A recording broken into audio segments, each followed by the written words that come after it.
What's up guys, it's Nicole, also known as Nikki Vegan, and in today's video I'm taking you into my kitchen for some meal prepping and organizing. And I originally thought this footage was going to be used as part of a grocery haul video because I was planning on just kind of clearing out space and making room for groceries that I was going to get the next day. But after filming this, I realized that I was able to turn the little that I had in my fridge into a lot. And so it kind of turned into a different video, but one that I think is going to be so much more helpful for you. I'm going to show you exactly what I did to turn the little bits of random things I found in my fridge into enough food for several more days, including stuff that I could keep in my freezer. I'm also going to share some tips and tricks that I've learned from years of working in the restaurant industry that will definitely save you time and definitely save you money and hopefully help you make some delicious meals at home, even if you don't have the exact same ingredients that I happen to have on hand. There's going to be recipes, all kinds of good stuff, so I really hope you find this video helpful, and let's get started.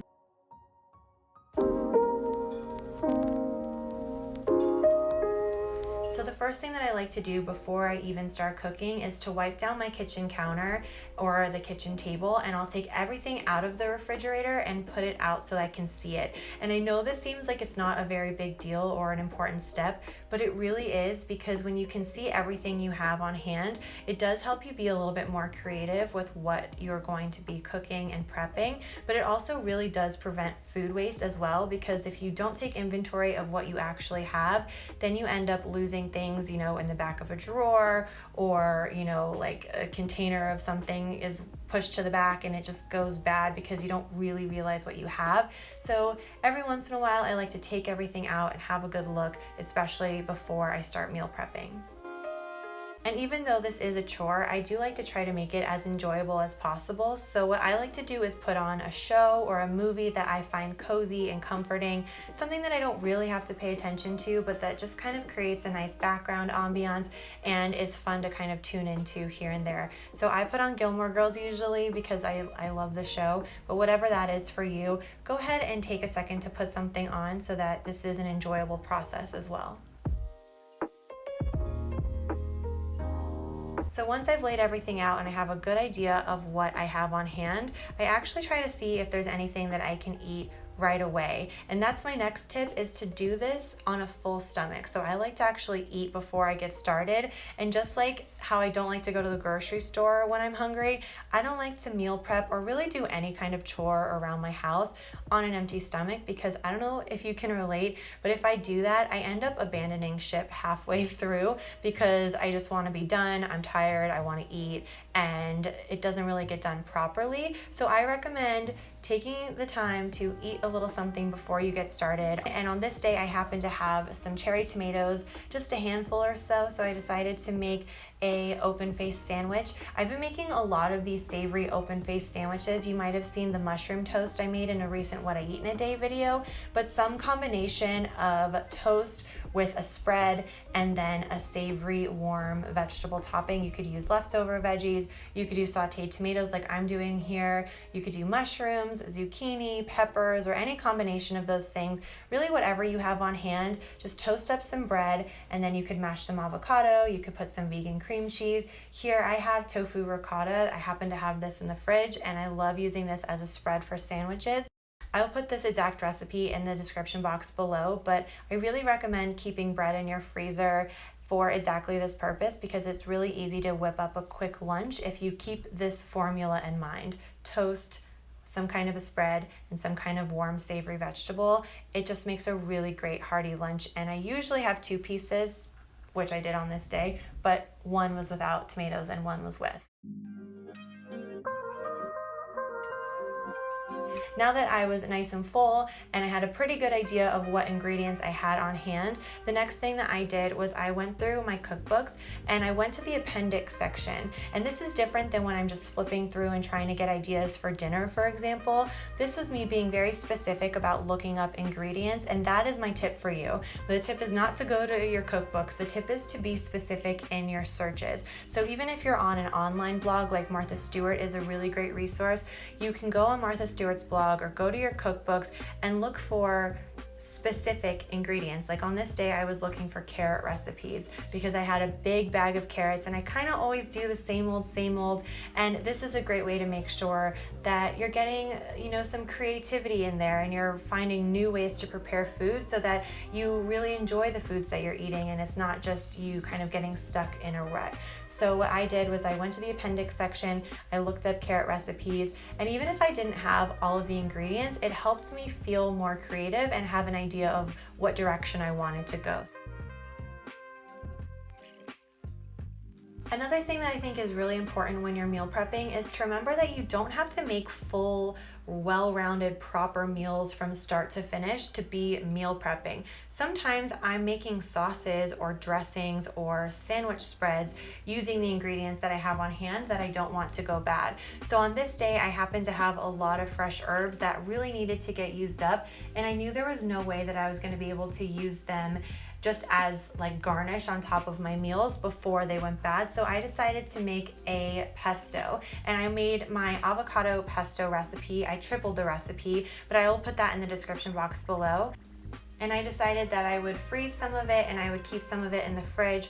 And it was a really great way to make sure that I had easy meals to make throughout the week, as you'll see in a second. It was also a great way to make sure that I didn't let the basil go to waste.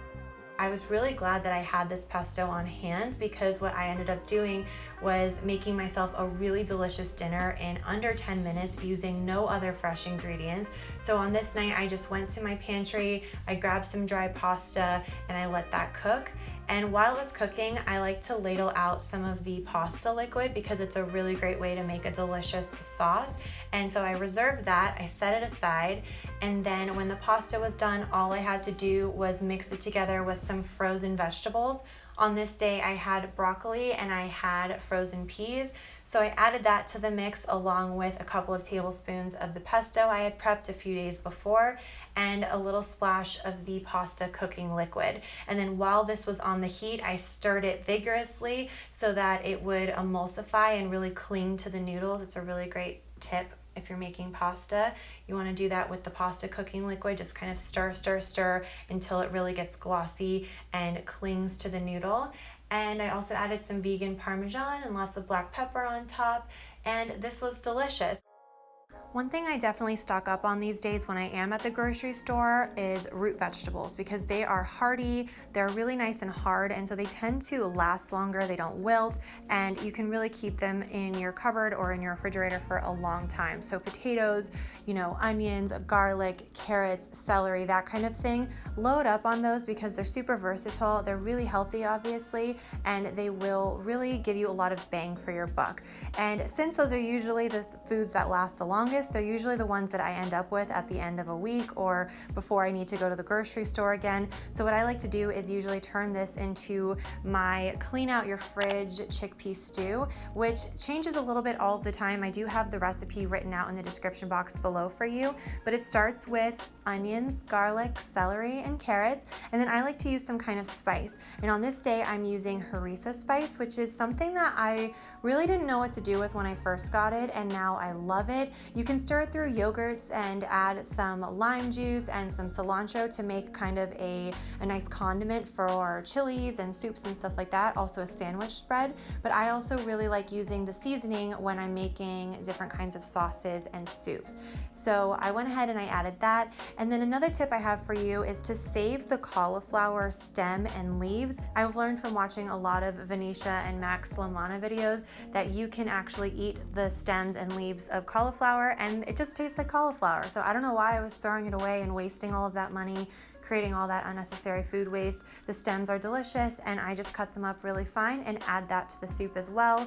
And I make a really delicious broth out of some miso paste, canned tomatoes, I add some water and veggie bouillon. Like I said, the whole recipe is written out below, so you don't need to be taking notes. But I love making a big pot of soup when I'm meal prepping. One, because it can kind of hang out on the stove. I just put everything into one pot. It does its thing while it simmers away. It smells amazing. So again, it makes the whole afternoon kind of like really cozy and homey feeling. And by the end of it, I have enough soup to have dinner that night and several meals throughout the week. And I will often freeze half of the batch as well. here I have some clips of different preparations that I made with the exact same soup. So the first day or two that I have this soup, it tends to be a bit brothier and more soup-like. I like to put some vegan parm on top and some parsley if I have it, but I kind of change up the toppings. The second and third day, it tends to absorb some of that broth and it becomes a little bit thicker and more stew-like. So I will serve that on top of rice with some tahini sauce, or I will add some frozen veggies and a little bit more liquid just to rehydrate it and to bring it back to life and stretch it even further. And I get so many meals out of making that one soup. So it's definitely my meal prep strategy. Make a big pot of soup, use up whatever veggies you have on hand, and serve it up a bunch of different ways. Another tip that I have is to consolidate what you do have, and I have two different examples of this. The first is this container of tofu ricotta. I didn't have very much of it, and sometimes when you look at it like this, it just looks like there's not really a lot there. So you might just discard it, put it in the, in the very back of the fridge without really thinking about it, or you might just end up throwing it in the sink and washing the container thinking there's not a lot in there. But if you scoop it out and put it in a smaller container, one, you're making more room in the refrigerator, but two, you're also realizing like, oh, this is a pretty good amount, and you might be more likely to use it either on sandwiches or on your pasta or whatever. So definitely see what you can consolidate, make space in the refrigerator, and use up what you have. Plus it looks more appetizing this way. And again, that's not a hugely important thing when it comes to organization, but it does help. If food looks good, you're more likely to eat it. That's the bottom line. I also was able to find a bag of flour recently at the grocery store, and I have not been able to find flour. It's been sold out everywhere. So I definitely grabbed a bag of that when I saw it. And one thing that I've learned from years of working in restaurants is that whenever you're refilling a container, you want to take out the older contents first, transfer that to a bowl or a bag of some kind, and then put the new contents in. And that way you can put the older flour on top in this example. If you don't do that, the items on the bottom could expire, they could become stale before they ever really get used, and that's just a waste of money and not fun.